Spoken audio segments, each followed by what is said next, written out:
Dinarayo ang isang karinderya sa Malabon dahil sa espesyal at swak sa bulsa na pagkain. Talaga naman daw na mapapasipa ka sa sarap dahil kabayo ang kanilang specialty. Sa karinderyang ito sa Borromeo Street, Longos, Malabon, dinarayo ang kanilang specialty, ang mga putahing kabayo. May umu-order po sa amin. Minsan, isang talyase talagang may umu-order sa amin kasi dinadala ho diyan sa ibang bansa. Buti pa nga ho yung mga tapa namin, nakakapag-abroad kami, hindi eh.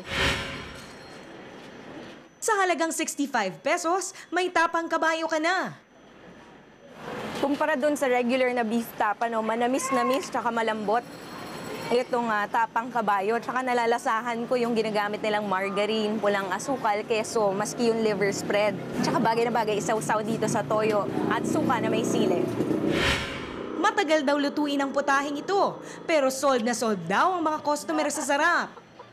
Masarap po. Paano masarap? Nalasahan po yung nilamnam ng tapang kabayo. Dito sa Concepcion Market, ibinabagsak ang kinatay na kabayo. Safe na safe kainin dahil laking bundok daw ang mga kabayo. May papel naman yan eh, pagka pinapakatay sa bitas. Bago ilabas yan, bago ipasok, tinatatakan na yan. Kaya okay siyang kainin. Yun nga lang, kaunti ang supplier ng karne ng kabayo. Pero di hamak na mas mura raw kumpara sa baka. 200 pesos ang kada kilo ng tapang kabayo. Ang mas malambot na horse tenderloin nasa 250 per kilo. Sabi ng mga tindera, mas healthy raw ang karneng ito.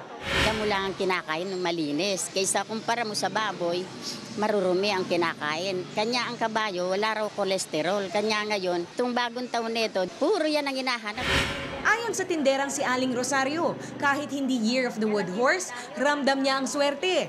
Sa pagtitinda raw nito, napagtapos niya sa pag-aaral ang kanyang mga anak. Hanggang ngayon, hindi nga ako makahinto sa pagtitinda. 40 years na, nanginginahin ako doon sa suki ko, marami. Lynn Olivario, News 5.